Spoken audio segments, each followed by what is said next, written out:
to the cloud. Because you never know, we might get something really, really amazing out of this call. I'm hoping so. But with that being said, what's going on, guys? Happy Tuesday. Happy Tuesday. Wow. You guys, did you guys not catch that this is after party all morning? You guys are so much more like, hey, Tiffany, come on. George has got to wake us up a little bit. You know, he kind of fires us up. So I don't know. Okay. Well, what's going on, guys? Hey, I got a quick question for anybody out there who knows. So yeah, what's the legal and I know you're not lawyers and I understand that. So maybe somebody like Deep who's been doing this quite a while. When you have a home that has tenants in place and the home sells, is there a legal obligation to let the tenant stay for the next 6 or 8 months that they've had a lease signed? Or is that just a good faith thing that people kind of do? What's the legal on that one? Good faith. Tenants have more law protecting them than the landlord. If they've got a lease, you're stuck with the lease. Pretty much simple. There's no way. Depends, read the lease, read the cancellation. Sometimes some leases are written differently. So look at every lease. If it's just a regular FABA lease that if somebody used, no way. You can't even throw them out. Forget it. Just hope they don't pay, hope the checks bounce, hope they do something, the HOA calls it in for a violation. That might be the only step. And it's going to be a problem selling the property. I don't know if you already sold it. A lot of lenders don't like that scenario either. Somebody's being in the property for 9 months. Because if it's a primary, it needs to be 2 to 3 months only. Don't forget that. Don't jeopardize your deal over that. All right. Thank you. Great info. Yeah. Oh, I have a question completely not related to that question or topic, but it is something I was talking to Daryl and Robert about, and I'm curious. For postcards, who uses return addresses? And if you do, what address are you using? Deep, you don't get to answer. Anyone who has an office location, you don't get to answer. I did a PO box. Okay. I did a PO box so that they don't, I mean, it's, my home address is easily enough findable. Yeah. But just if it's going out to strangers, I've got a post office box right down the street. Okay. Does anyone else? Because I remember way back when I first started with you guys, someone had mentioned for like maybe $5-10 a month, you can get like a real address or something about something. I don't know.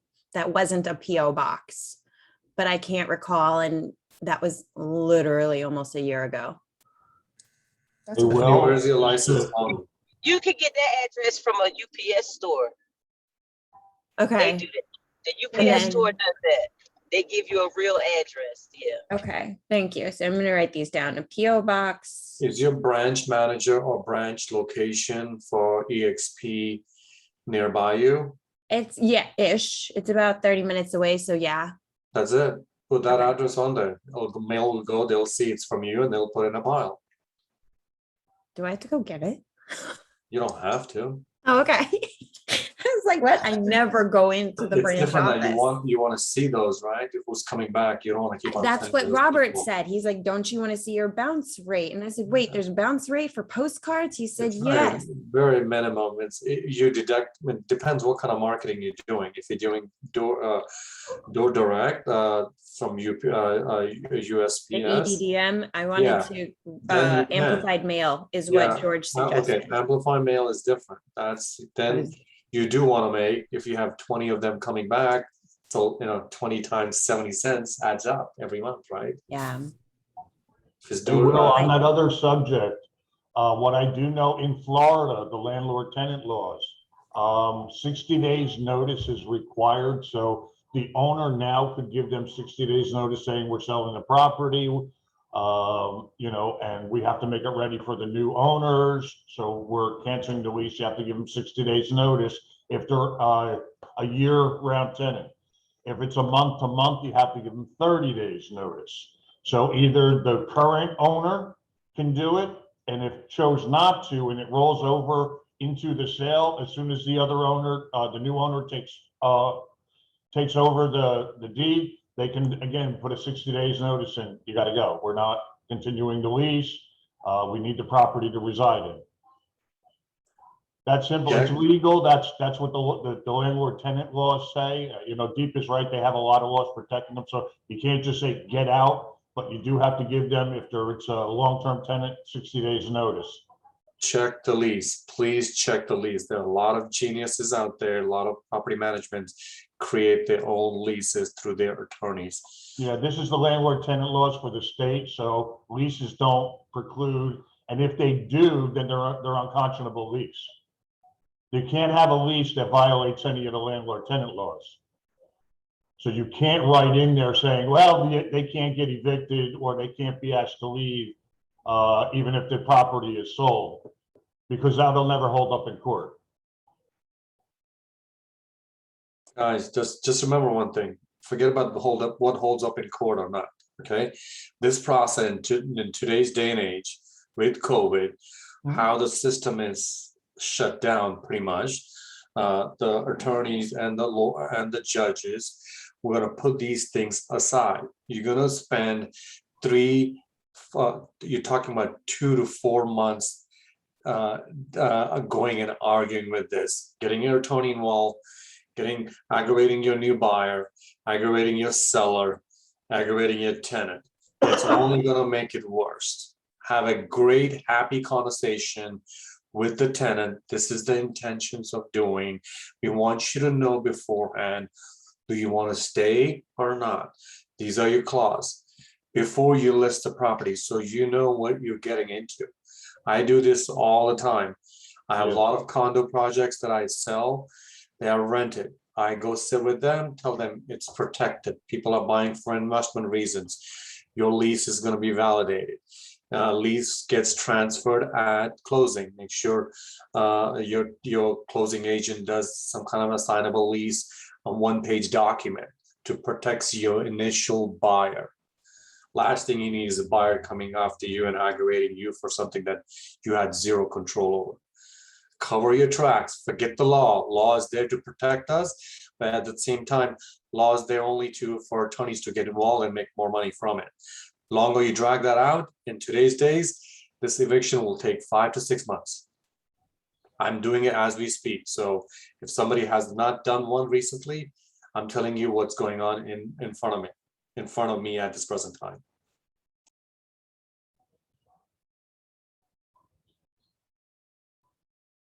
Okay, then. What else is going on? Wait. Well, Will, now you have a lot to think about. Yeah, I think I'll just steer my buyer away from that property. There you go. Hey, Delania. Love it. Wait, is Delania See you still guys. I on? gotta go to work. Love you. Oh, yeah, it says Delania is still on. Oh, hey, babe. I actually couldn't find it in my KV core, so then I just did an agent search in my MLS and it showed me exactly what I needed to see. Does that help? Like what agent search, yours or somebody? Yeah, else? so I went into my matrix and I did a search for myself and it clearly shows my office ID too. So I clicked on that, the office ID, and it gave me the local address that I needed. Okay, because I know when I did it in my MLS, I put the address in. So I did not choose this address. No, definitely. I'll check because that might actually. Yeah, I'm like, I know I've seen it in a couple places. I don't know how it populated that way, but I guess this will be the address that I use. Thank you, guys. Thank you. Yes. Matt So, McCord. Oh going my back to that, goodness. Get a copy of the lease. Ask the agent to share. a I'm copy. still alive, girl. Don't worry.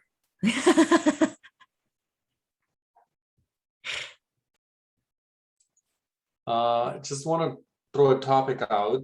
Just want everybody can jump in. We have a bunch of people in different areas. How are you feeling the market? Is things changing around you? And I know at least our market is. I feel it. I see it. but I want to see how things are in different areas. I've been told the same. Actually, I've seen in Oh. my local on my local agent boards, there have been whispers, like rumors of it slowing down. Actually, it happened in my market about a month ago. And then I've been talking to other agents. I actually sat at an open house with a friend of mine. I was there for 2 hours and not a single person came by. And the whole time we were talking about how offers had started slowing down. And not only had offers started slowing down, there were less offers. Now there were still offers. So they weren't really complaining, but it wasn't what we experienced 3 months ago. Yeah, and I know it's kind of an archaic method, but I just have things set up on Zillow. I know, whatever, to just send me alerts on different properties. And I've seen more price drop over the past month than I've seen in a long time. So I think that's the sellers putting whatever price tag they want to on a property, hoping they'll get it, and they're just not getting it like they were 2 or 3 months ago. So they're having to ease up on the pricing. So I think that's good news. I agree with that too. I do see the difference in the, with the not overpricing offers and stuff. I'm putting in an offer now for just a piece of land for one of my clients. And I always speak to the other agents before I put in the offer, just so I can know exactly, where we are. How many offers do you have? And see if they're open to just sharing with me. And she's like, yeah, no, the property is only, the land has only the market for a few days, but she said, we haven't really gotten anything asking. So we're putting an asking price. So hopefully we have a better chance. Usually, especially earlier this year, with everybody just putting in offers like crazy over asking price. I definitely see a difference. It's getting better. Heather and Daryl, you guys have your hands raised. Is that to piggyback on this or for a new question? I was just going to talk about what the market's like in Minnesota. I'm in Minnesota. Yes, please. It has, since the 4th of July, completely slowed down. And we have 2 listings right now. One of them is a fantastic listing. And I had an open house this weekend and we had 24 groups through. And so far we've received 1 offer and it's below asking. And everybody that comes through says, oh, it's going to go on multiple offers. It's crazy. It's priced fantastic. But they're the consumers who are just going from what the media is telling them. So it's definitely slowing down. And our other listing is in kind of a rough neighborhood. And it's been active for a week and we've only had 1 showing. So that's what it's like in Minnesota.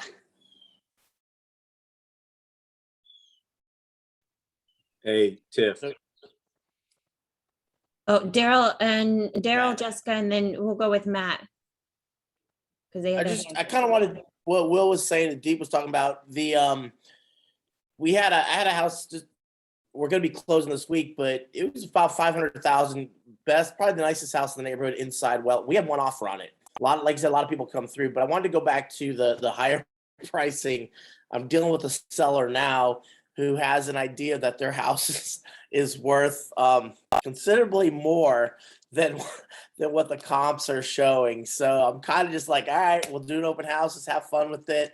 And I told her to get an appraisal just because her house is unique and has some interesting features that I'm really not sure how an appraiser would look at those. So we're going to work on that and then hopefully bring some reality. But I totally agree that we're only getting maybe an offer here and there as more properties are coming on the market here in the Central Florida area. That's all I got. I'm with you. I'm in the same type of situation. I got a property that the seller is just so unrealistic with. But it's, hey, let's list it and have fun with it and see what happens. We all know. I already had him sign a paper. You know, give it. I'll give you 2 weeks. I'll even give you 2 weeks at that price. I promise you, it's not. We're not going to get an offer. And he said, okay, and he signed and he signed the reduction, and I'm ready to go. Let's see how fun we can have. What else are you going to do, man? You can't. I mean, you can't fix stupid. Jessica. Yeah, so I'm down in South Florida in Boca Raton, and when we did that How's the Market call a few weeks ago, I completely agreed with everything you guys were saying. Like, I saw the same thing. I saw the slowdowns. I saw the New Yorkers not coming down as much. I saw, you know, price decreases, all that. But what I'm realizing this week is our country clubs are not in that position. And I was wondering if anybody knew why. Like, even we have a few like prominent country clubs here, and their price increasing. They have like 15 homes out of like 1,000 for like literally 15 homes for sale, which is just unheard of. Like on a normal day, you'd have 70. And so our country clubs are still at like an all-time low inventory. The prices are jacked. I had somebody looking at a country club yesterday from New York. So again, I'm seeing New York buyers. I just got a referral yesterday from a New York buyer looking at one of our big country clubs. So I was just wondering if anybody had some insight as to why they're still flocking to the country clubs, or if anybody has seen something similar.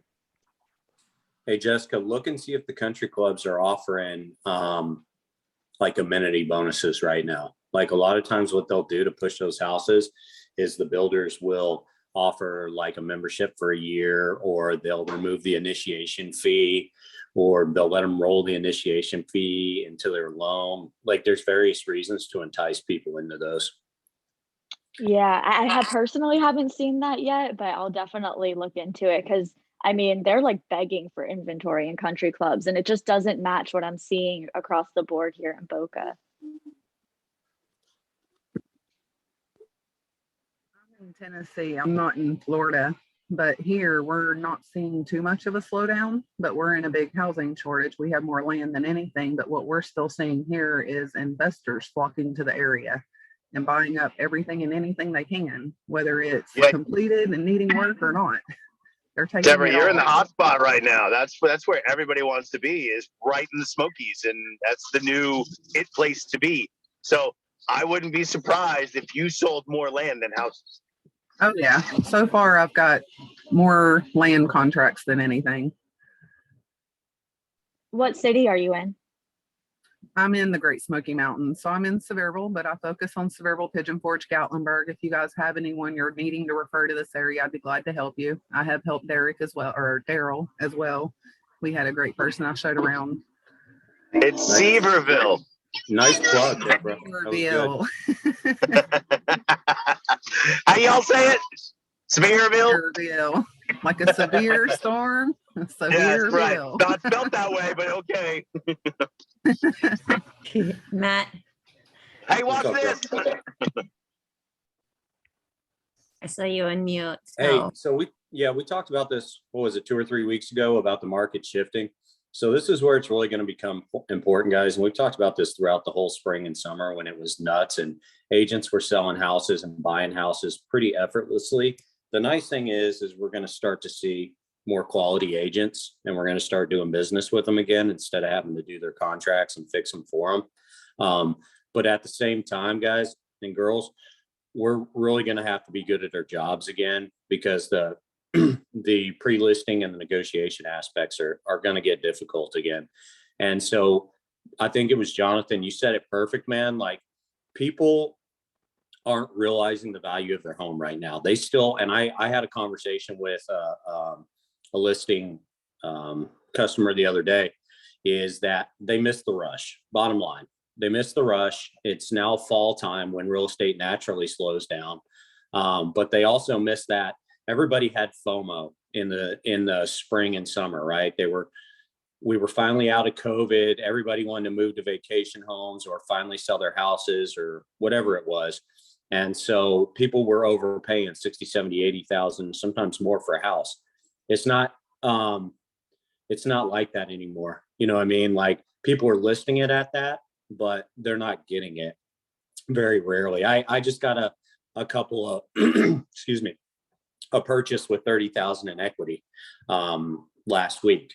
You're going to start seeing that more, guys. So the bottom line is, Jonathan, you said it perfect.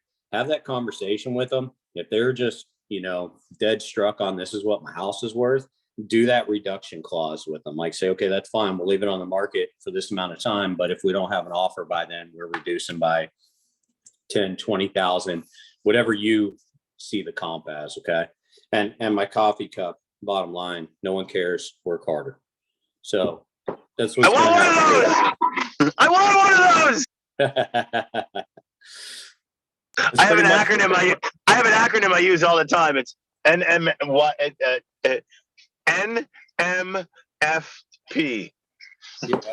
Yeah. I bet you can figure that one out. I'm already on it. So it's the coffee and motivation company. Oh, I just spilled coffee on my computer, but yeah, man. Like my son complains to me all the time about this, that, and the other. I'm like, dude, nobody cares. Like, just work harder. You know what I mean?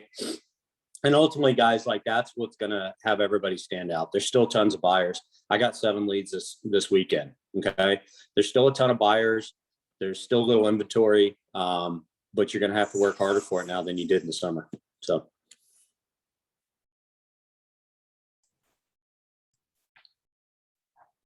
Guys, going back to what Matt's saying is 100% true. This is what's going to happen. I was surprised. I thought in Central Florida we had around 16 or 18,000 agents. I realized it's around pretty close to 21,000 agents. So just imagine how crazy that number is. But that's going to all frizzle out. The people who are going to last are going to stay. Who's going to be doing the right job for their buyer or the seller are going to do. I just put a listing on the market on Saturday morning. Between Saturday and Sunday, we had, I think, pretty close to 24 showings. The sellers thought that we're gonna get 20 offers, and I knew we were not gonna get 20 offers. We got 2, but still above asking and still aggressive. So don't think the market shifted and it's gone. There are buyers out there who will pay a little bit above price because there's no inventory. Inventory is still the big problem, the big word in the room, a low inventory, So don't, if sellers are kind of thinking that, oh, I don't want to do this, you've missed the boat. You haven't. Price it right. End of the day, market dictates the number. We can't just pull it out. They can just tell us. End of the day, appraisal comes in the picture. There's going to be a lot of moving parts. So don't forget that part. You have to educate your buyer and your seller. That's the only way. And I really think a lot of the buyers who have been holding off, this is the time for them to step in. It's going to start because now the price, what Will said earlier, I watched a bunch of neighborhoods in my area, and this is all I see. Back on the market or reduce. Back on the market or reduce. Because now the buyers are even getting smarter, or at least the agents are helping them saying, we're not going to pay $45,000 above asking. We're not doing that. It didn't appraise. We're going to appraise. Go by the appraisal, negotiate. And a lot of people don't want to negotiate, and they're going to sit on the market for a couple of months, and they're going to reduce the price again. So, Jonathan, I know you got a really a-hole of a seller. If I were you, it depends on your situation, and mine are different. But just give it a little bit more try, and if it's not the one, pull a trump card, pull a card on him that do a bluff. Like, I'm going to take it off the market. Maybe you can go use it somebody else if he doesn't reduce the price. Worst come to worst, you lose a listing that's not selling anyway. So all the time and effort you're putting in it, you could put that energy somewhere else, and you might materialize better. In my way of looking at things. Those are all great points, Steve. And something I always say to folks, or to my potential sellers, guys, is I ask them, do they want to sell their house or do they want to show their house? If they're just in the business of showing their house to a ton of people and inviting, Delta variant or whatever you want to say into their home over and over again, then, list it high. If they want to sell their house, and they're going to listen to us, and they're going to put it at the price. And remind them, guys, like, you make more money the higher it sells for, right? So you're not dropping the price to make more money. You're dropping the price because your job is to sell their house for the amount that they want to make. The other approach I always take, guys, is people are very concerned with the number of the house. I don't ever bring up the sales number of the house initially. I ask them what they want to walk away from the sale with. What do they want their net profit to be of the sale? And then I break that down. People are surprised by what that actually is. So I had a guy who wanted to sell his house for $325. All right. It wasn't worth more than, maybe 300. Okay. So I said, let's list it at 299 because we're going to get a different buyer under 300. You just get a different buyer. 325, you're going to miss those buyers. We ended up getting an investor offer, like you were talking about, for 315. He's like, I don't care what we listed at. I just want to walk away with $100,000. I was able to show him by listing at 299. He actually walked away with $130,000.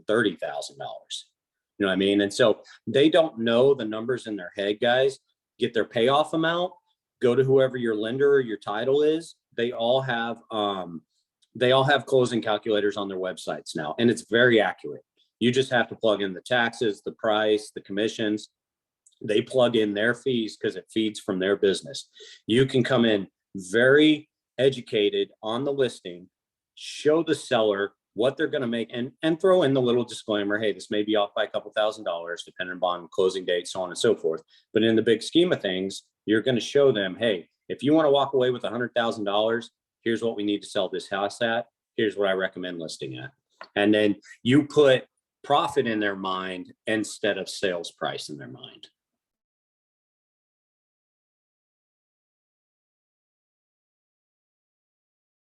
Yeah, I like that, Matt. Thank you.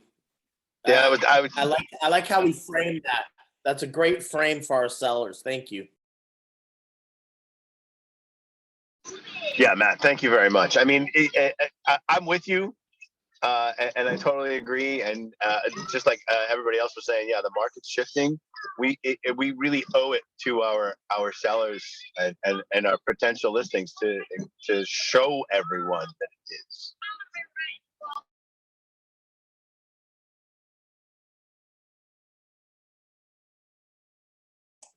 Does any of the new guys and girls have any questions? Anything you want to address that normally we don't talk about? Today, this might be the week to do that. So, any issues, any concerns, any hurdles, anything and everything. Open mic, guys. Step in. Maria, you have your hand up, dear. Yes. Hi, I'm in New Jersey, and it's the same situation here. But I want to bring up my particular seller, since we're talking about sellers. We listed the house originally at $650 because a house across the street sold for $690. The difference was the house across the street was totally updated, air conditioning, vinyl siding, the grays and the whites and everything.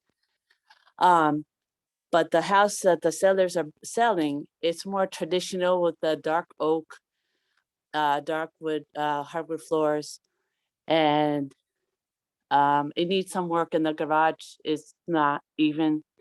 So it's a family of 5. The sellers are all on a deed. So everybody has their opinion. They wanted $650.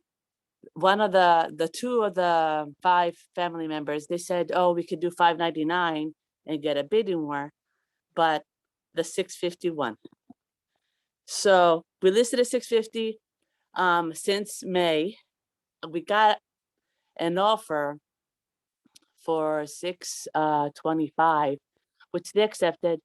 And then after inspection, they found some issues, so the buyers backed out. We relisted it, no real interest. We reduced it to $625. No real interest again.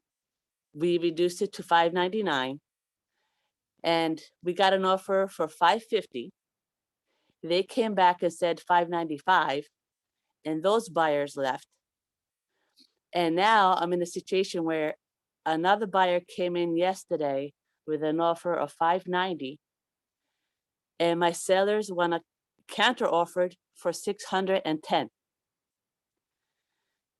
So it's a crazy situation. The sellers cannot, they see all the houses in the neighborhood that they're selling for 100 above that, 100,000 above asking price in the last month, So they're like, oh, maybe we can fix our house and sell it next year. So they're in a situation where it's vacant, the house is vacant, and they just don't want to sell it and be done. Last night I had to ask my broker because I didn't know they could counter offer with 610 since the asking price was 599. So I just wanted to bring that up for the newbies that had never heard of it before, because I didn't, and that was something new for me. That's my story. Just a second. That They is so countered. They countered your frustrating. offer. They countered your offer at over list price. On the seller side, so the offer came Yes. from the buyers for 590. And the sellers, and you're listed at 599, right? Yes, it was reduced to 599, and the counter And offer. the seller they said gave no. me- And so the seller said no, 610. Yes. My seller did that too. And I told them, I said, don't be ridiculous. You're listed $10,000 below that. That's the dumbest thing ever. Counter them at list price. Counter them at list price. That's what I would say to Ask them. them if they've ever heard of bait and switch. Because that's exactly what they're trying to do. They're trying to sell at 600. That's their thing. It's like they're stuck at 600. So they're trying to sell at 600. I told the buyer's agent called me last night. We were talking. I'm like, listen, put in a counter offer.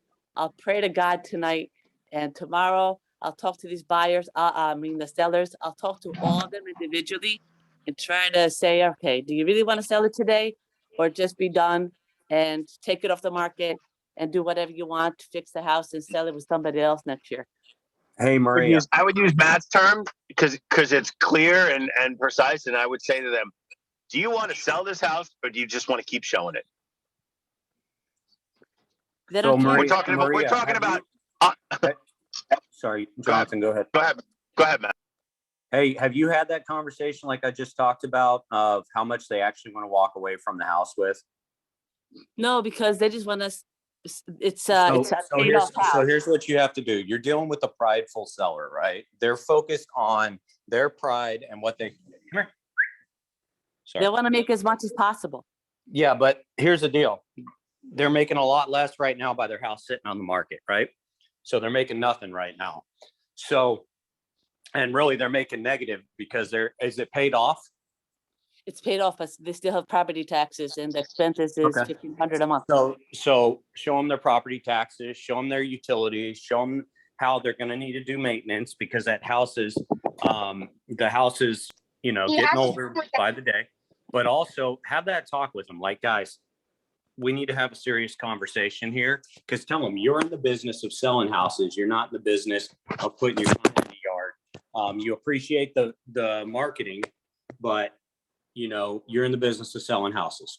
So ask them, what do they want to walk away from this sale with? Because right now they're prideful and they're focusing on $600,000 number. They want to walk away, you said, with the most they can get, right? Well, it's obviously not $600,000. Okay. And so you have to ask them, how much do you want to walk away from this sale with? And if they say the most possible, you say, okay, great. If you want to sell for the most possible, here's the contract we need to accept. This is the highest contract we've gotten. This is the best we're gonna get. And tell them, that's great. These houses sold for this a month ago. School's now in session. Parents are back at work. Very few people are moving right now, with the exception of snowbirds. Do you know what I mean? Families are set. And those are all the ones that were fighting over the houses a month ago, because they were trying to get into school. They were trying to get settled quickly. They were trying to get in specific districts. And so those are all little things you have to lay out in front of them to show them why they're not going to get what their neighbors were getting a month ago. And so you have to ask them, what's the maximum, or what's the minimum amount you want to walk away from this house with, and show them the price that they need to do that. And then show them the contract that has been presented to them. More than likely, the contract you guys have been presented is going to be more than they want to walk away with. Do you know what I mean? Especially if it's paid off. I mean, let's be honest. Is somebody going to cry over $570,000 going into your bank account versus $600,000? You know what I mean? And I had this conversation with the seller. She was pissed off over $2,500 difference. And I said, and she was making $550,000. And I said, is $2,500 worth you missing out on $500,000 in your bank account tomorrow? You know what I mean? Because it was a fee that she didn't know she was paying. And she did, because she signed the contract and it was explained to her. But she just was like, oh, I've sold tons of houses on my own before, I know what I'm doing. And so she was mad when she came to the closing table and she had an extra $2,500. It was the title insurance fee. And so seller's title insurance. And she was like, well, every other buyer has paid for this.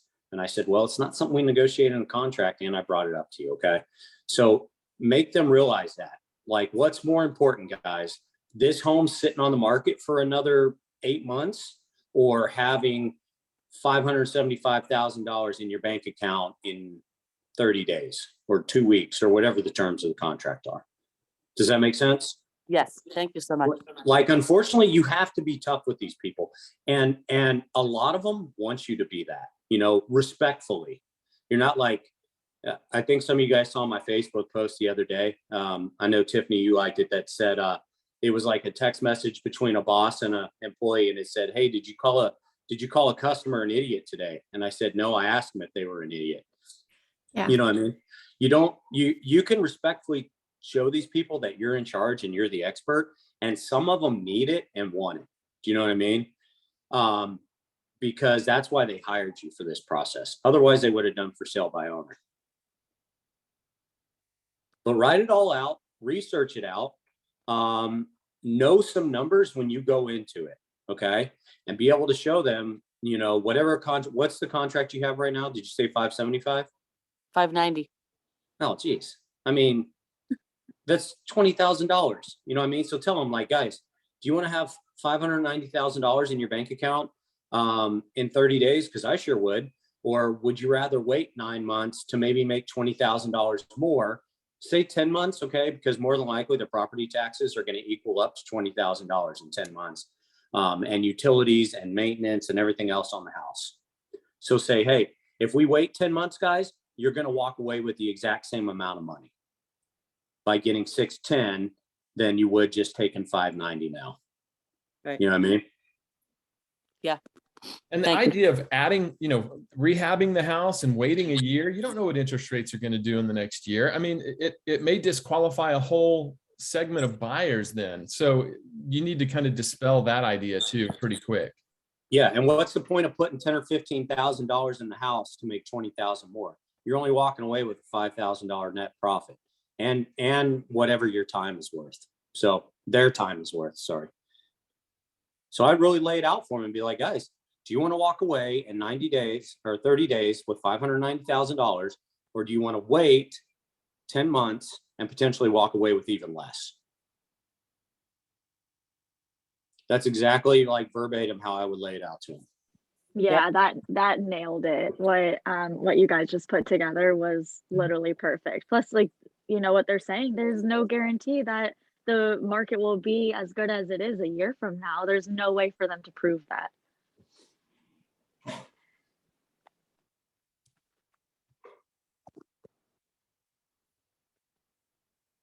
Thank you. Go get it, girl.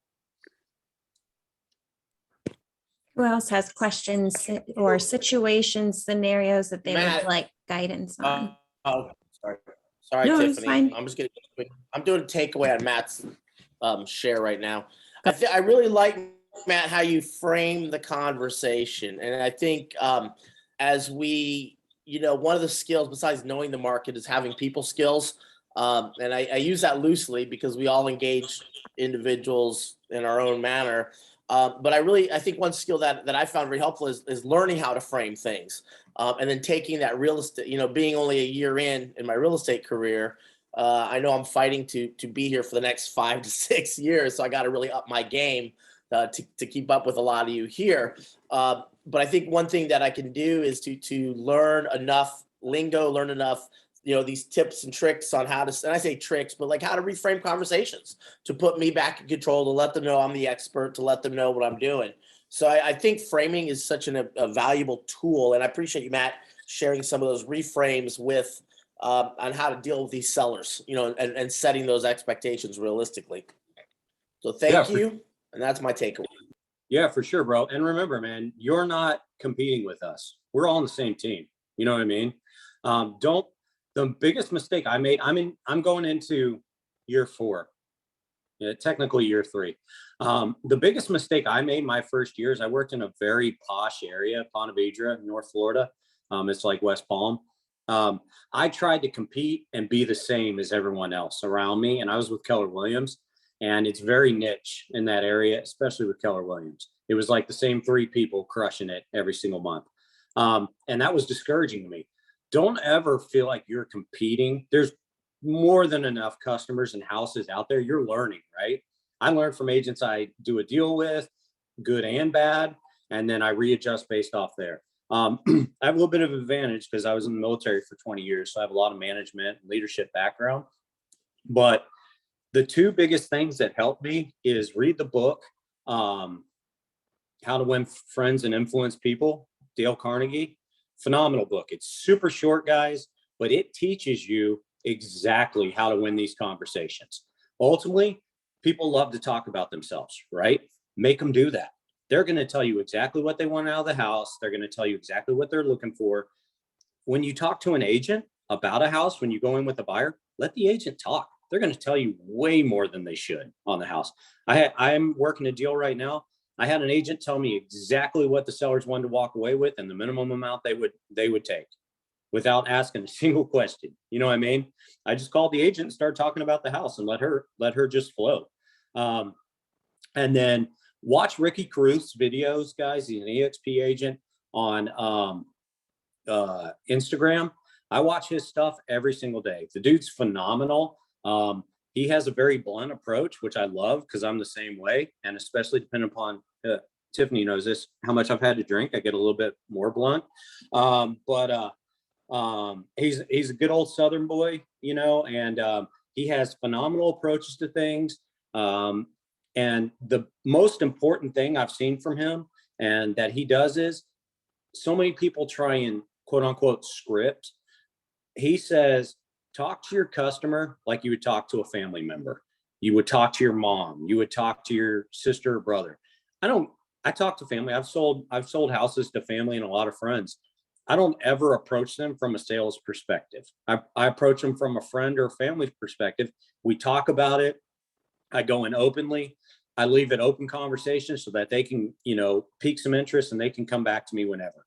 And that's what it is, guys. It's building the trust with that customer, that they know that you're there for them and that they can ask you anything and they can tell you exactly what's on their mind without you freaking out, being judgmental, running away from the deal. Because none of this, guys, I've been cussed out at 6 o'clock in the morning by customers for stuff that wasn't my fault. It was the HOA or the CDD or the condo complex. Okay. But don't take any of this personal, and know that they're going to. That's just how a customer is. Everything they say to you is business. So everything you say to them has to be personal and nurturing. Does that make sense? You have to flip the roles here, guys. And that's the easiest way for this to work. They're going to come at you personal, or they're going to come at you business, right? And then their words are going to be personal. You have to come at it from a personal aspect, that you care, that you're supporting, but have also a stern business plan in the back of your mind so that you can lay it out when you need to. Does that make sense? And I won't judge you. I won't judge you for the Seahawks hat, man. Dropping nuggets. Dang. I love you, Matt. I love you. I'm not going to go that far, Matt. I appreciate what you're sharing and dropping on us. Well, that's why I got excited. I was like, holy crap, Matt's on the call. I have my moments, guys. If you've ever seen Old School, where he just like blacks out and does national economics, where it just like comes to me. Yeah, sorry. I've been in the middle of a move myself, and 4 kids going back to school. So the last 2 weeks have been a little brutal, and my son's getting recruited for college. So we've literally been driving all over the Southeast doing prospect camps. That's awesome. Yeah, hopefully they give them some money. And hey, y'all, I do mentoring as well, but I'll drop my number in the chat. If you guys have a question, or I'm obviously not gonna make you sign up as my mentee. I have enough of those right now. Just shoot me a text. All right, that's the easiest way to get a hold of me. Shoot me a text and I'll reply to you really quick with if you're having issues, if you're stuck. It doesn't matter what time of night it is, because if I'm not answering, it's because I put it on do not disturb. So, but I work late. I work until midnight every night. Hey guys, I have a quick question. So, Eddie here. Hi guys. So, with all that being said, so are you guys screening your buyers and your listers?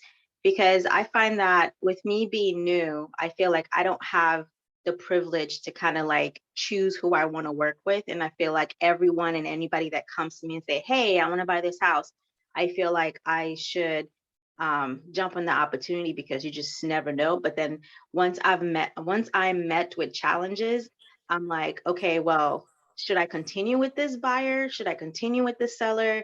You know, I mean, is it worth it to just continue when you're new and you don't have, you're trying to get leads, you're trying to make money, and it's like, okay, and it's like, it seems as if all that's being attracted to you is the ones with the problems, is the one that are not pre-qualified, and the ones with the 500 credit scores, and the one with like, you know, a 52 or 62 debt to income ratio type stuff. And you're just like trying to handle all of it. Like, how do you screen your clients, or do you screen your clients? So can I jump on this one, Tiffany? Because this sounds like my first year, like to the max. Please. Edwidge, is that how you say it? Yes. Oh, or Eddie. Whichever. Eddie. All right, cool. I've never heard that name. That's really pretty. So think about how much business you're losing by tending to that one client. Okay. And here's a perfect example.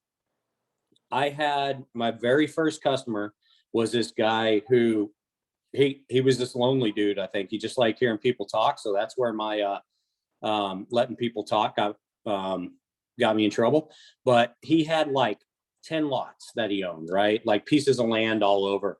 But he had this $1.5 million commercial property, and he had like a $800,000 personal property. Well, he like hung those in front of my face and told me if I could sell all 8 of his lots for $7,000 to $10,000 each, then he would, what he called, give me the golden egg, and I would be able to sell his properties for him. Well, this dude had been through like 10 realtors. He was a complete jerk. And turns out 3/4 of those lots were landlocked. They weren't even sellable. And he never intended on letting me list those other properties because he wasn't going to sell them. Okay. And so once I really did my research and figured all that out, I told him, I didn't say, hey, you're a clown and you've been playing me. I said, you know what? I really appreciate the opportunity you've given me. I don't think that I'm the best agent for you, because both his and my personality, we were both very alpha. It just wasn't matching. You know what I mean? And so he actually appreciated that, moved on to another agent in my office because he's a jerk and he wanted to throw it in my face. And I told that agent, hey man, best of luck. You know what I mean? And then that agent's been, you know, I said, best of luck. Here's the deal with this guy. Just want to let you know. And that agent stuck with it and sold a couple of his lots. And that was about it.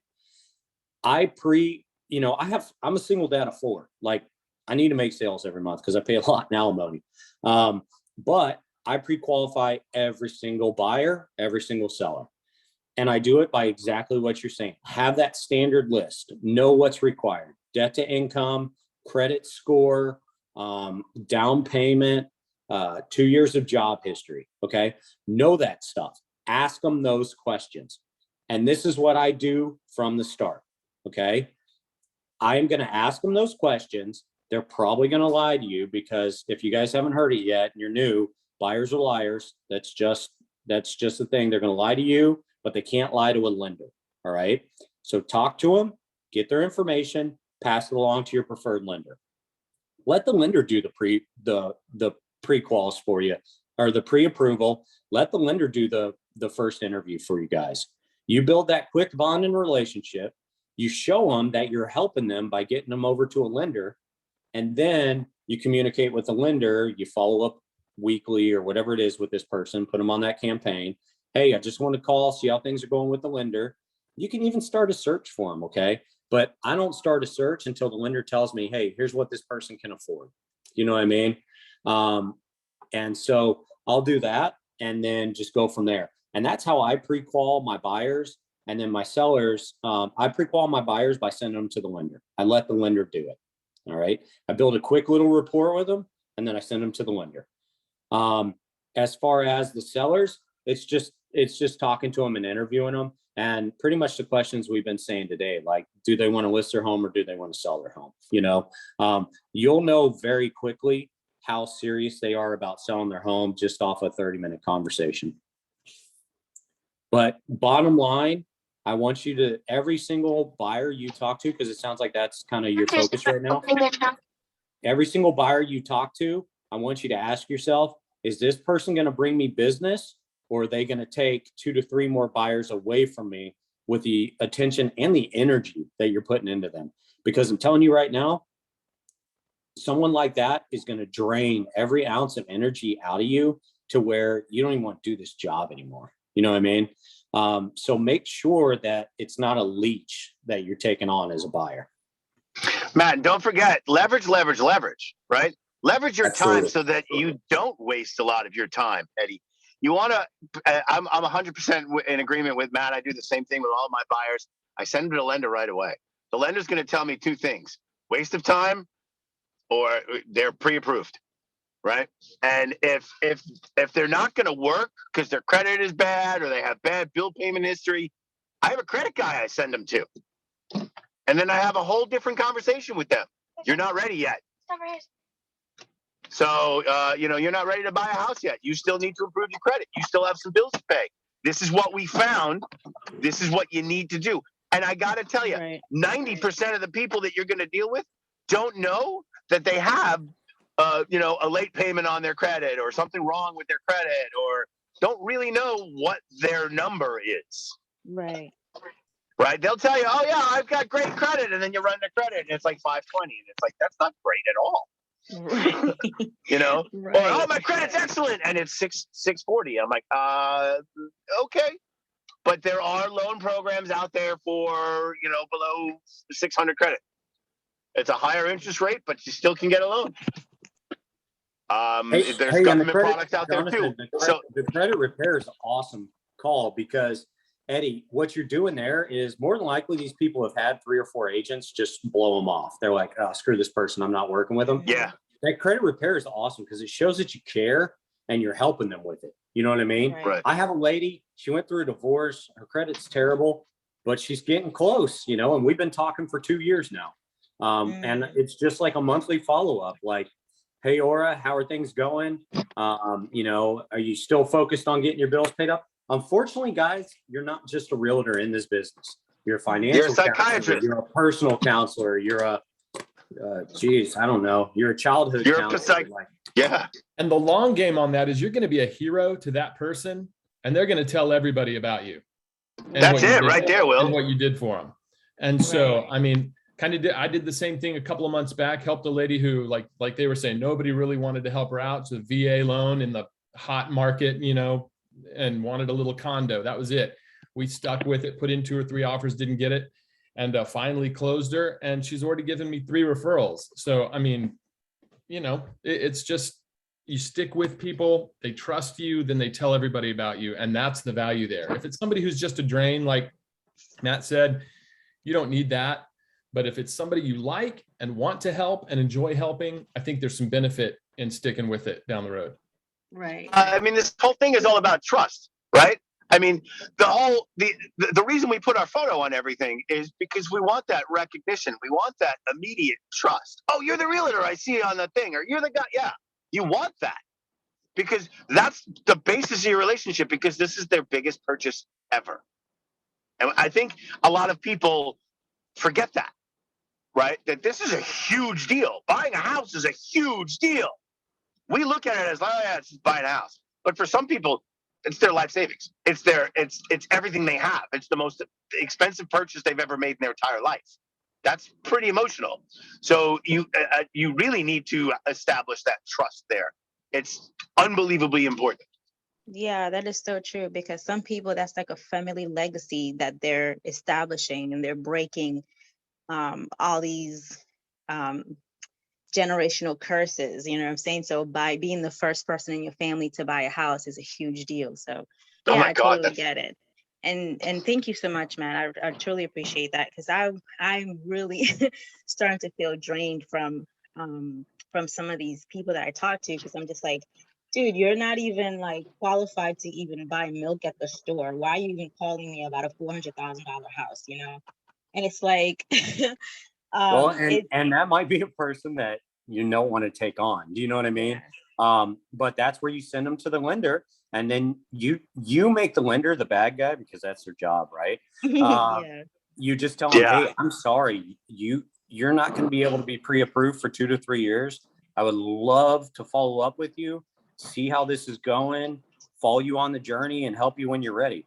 Like, that's how this lady is. Like, we're 2 years into this, her credit hasn't improved at all, but it's because unfortunately she was in an abusive marriage and he doesn't work, and she has been manipulated into continuing to pay for this guy. But I have a lender that follows up with her every 3 to 6 months to see how the credit repair stuff's going. I follow up with her. I have her on a search, and here's why I have her on a search. Okay. I have her on a search on the lower scale because it gives her motivation. She sees a search, every couple weeks, how new houses will come to her. It gives her motivation of where she can be in life if she just buckles down a little bit. Don't go buy don't go buy the new iPhone. Don't go get a new car. Take every extra dollar you have, put it into savings, pay off a bill, And that's good advice for new agents too, because when you get a big paycheck, it is tempting. For those people that you decide not to work with, did you have to get like something in writing to let them out, or is it okay just to kind of say thank you and part ways? Just thank you and part ways. I personally don't ever do buyer agreements, PJ. That's just me. I don't ever do buyer agreements. I found it runs people off. I'm in kind of a small town. I mean, it's a big city, but it's still got a small town vibe. And so people are more apt to work with me off a handshake and a smile. You know what I mean? So I don't ever do buyer agreements personally. If you do one, you just have to tell them, hey, I'm releasing you from this. Wish you the best of luck. But honestly, that buyer agreement isn't binding anyway. It's just more of to get them in their mind to commit to something. And regardless, you're not going to have a buyer agreement until you get a pre-approval. Exactly. So, yeah, I mean, send them to the lender. I have a credit guy I send him to. He's a friend of mine from high school. He owns a place called The Credit Gym. You can find it online. His name is Joe. He's actually wanted to come on this call and give a little thing. Sounds I like a loan have shark, to work bro. that out, but right? Yeah. Joe, the credit guy. But he does. He helps everybody with. I send him over. He owns The Credit Gym, and I send him over to The Credit Gym, and he's got a couple of clients he's working with right now. So, will you share that again, information, like you, Matt, I follow up with them. Yeah, I absolutely will. I'll put it in the group because I'm driving right now. I won't be able to do that, but I will. But yeah, I mean, it's a great way to keep up a relationship. Remember, you have multiple streams here. You're not just doing for now business. You're doing for next year business. Always working. And if you can build that trust and rapport with someone, and the relationship between a lender who consistently contacts the person with credit updates or loan updates or program updates, that's a really great way to build trust for your team. And that's really what we're doing here. That's great. Hey, and here's a little secret for that one too, guys. So you can still make money down the road. If you don't have the bandwidth for that person, find somebody who does and refer it, and let them know, hey, this person has about a year to a year and a half credit repair, so on and so forth. Do you have the capability to work with them? You know, I don't have the time to continue to follow up. There's a million agents looking for new customers. So if you don't have the bandwidth to follow up, or you know you're not going to remember it, guys, do a referral. There's a lot of people that I do referrals with, like if it's in an area, even around here, that I don't normally work with or I'm not familiar with. Okay. Don't feel like you have to take on the full service of every single customer that comes your way.